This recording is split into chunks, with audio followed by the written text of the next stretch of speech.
लेकिन मैं तो उस वीडियो को भी देखता हूं जहां अल्पसंख्यक समाज के लोग कह रहे हैं कि इस बार बंगाल के वंदे संसद मातरम, में कमल खिलेगा, और जब कमल भारत खिलेगा माता की तो जय फिर जनता वहां जो तय करके और लाएगी जय हिंद। उसी की सरकार बनेगी।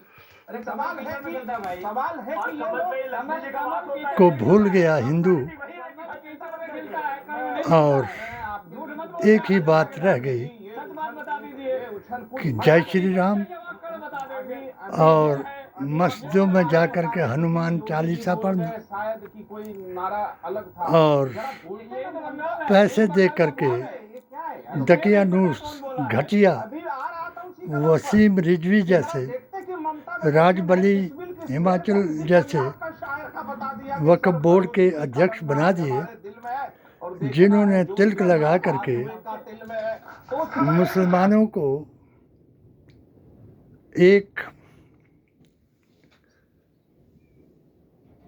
इतनी शर्मसार करा दिया कि आज हर हिंदू या पूरे राष्ट्र में, पूरे संसार में जो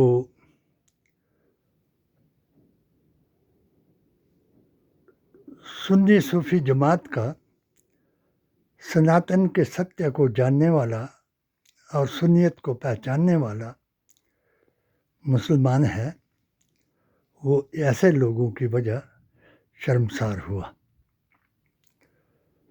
प्राकृतिक कानून को बदलने वाला खुदाई दावा करता है और नबी के फरमान को बदलने वाला अपने आप को युग पुरुष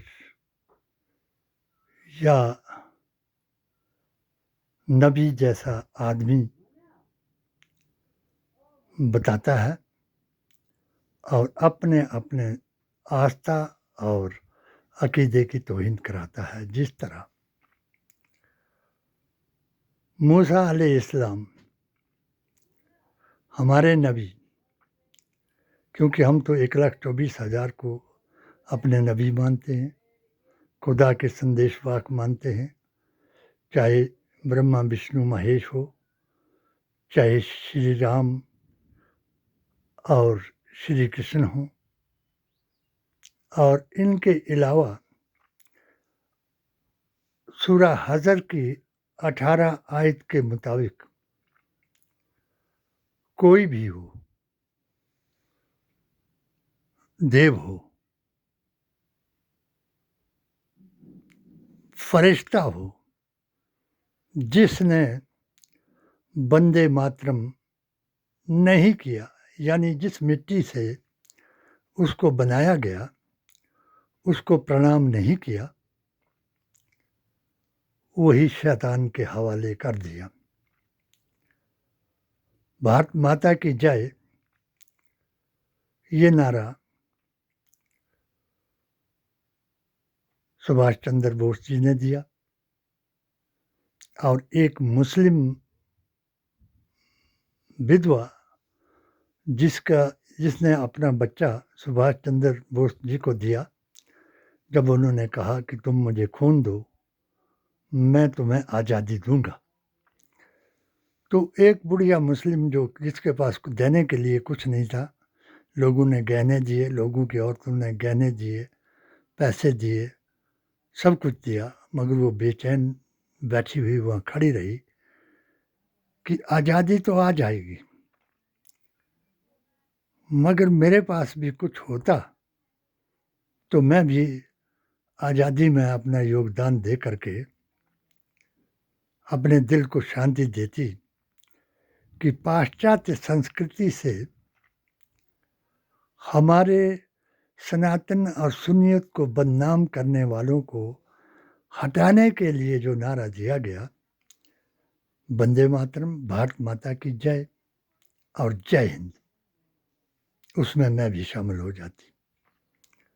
सुभाष चंद्र जी की नज़र उन पर पड़ी, अपने पास बुलाए कि आप गमगीन क्यों हो। उसने बताया कि जैसे आपने ऐलान किया कि तुम मुझे खून दो, मैं तुम्हें आज़ादी दूंगा। तो उस आज़ादी को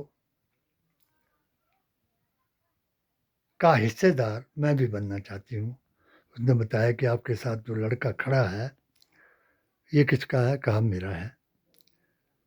कहा इसको दे दो। वो समझी नहीं। सुभाष जी ने कहा कि मैं अपनी आज़ाद हिंद फौज में इसको भर्ती करूंगा और इसको अफसर बनाऊंगा और तुम्हारा दान जो है वो सच्चा करके दिखाऊंगा। वो लड़का दे दिया। 26,000 आज़ाद हिंद के फौज के सिपाही जो हैं वो शहीद हुए।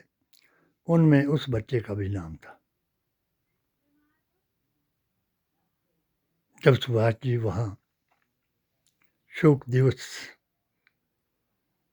उनको श्रद्धांजलि देने के लिए आए,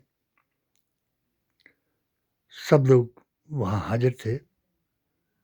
आपकी नज़र फिर उस बुढ़िया पर ही पड़ी और उस बुढ़िया को आपने अपने पास बुलाया। वो गमगीन नहीं थी। उसका हाथ उठाया, आओ लोगों, मैं तुमको भारत माता दिखाता हूँ। आपने हाथ ऊपर उठाया, उसका बयान उस वक्त का सुनाया जब उसने लड़का दिया था और फिर कहा कि बोलो भारत माता की जय। आज के नेता, मुख्यमंत्री, जिनके पास एक ही फार्मूला है 80-20 का, हिंदू मुस्लिम कराओ और सत्ता में आओ।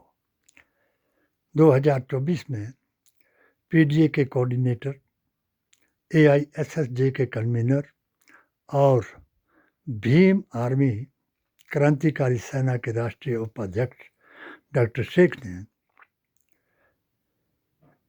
इस फार्मूले को तोड़ने के लिए 40 का फार्मूला दिया। वो था, सभी लोगों ने इसको कबूल किया।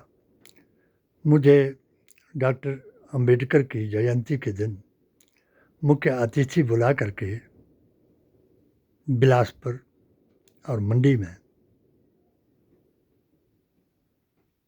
सम्मानित किया। मैंने ये फार्मूला उसके बदले में दिया कि यदि भीम आर्मी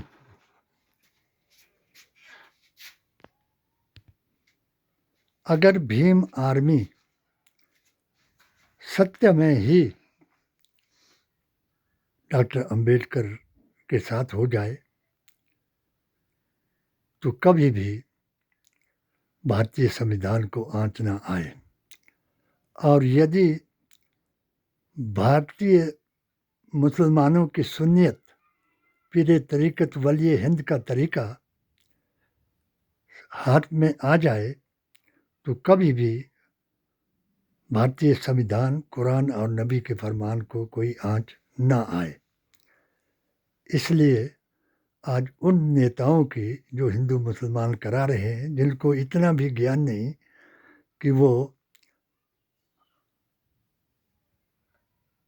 विवेकानंद को बता रहे हैं कि उन्होंने कहा कि तुम मुझे खून दो, मैं तुम्हें आज़ादी दूंगा। विवेकानंद का नाम आज़ादी के उसमें कभी नहीं है।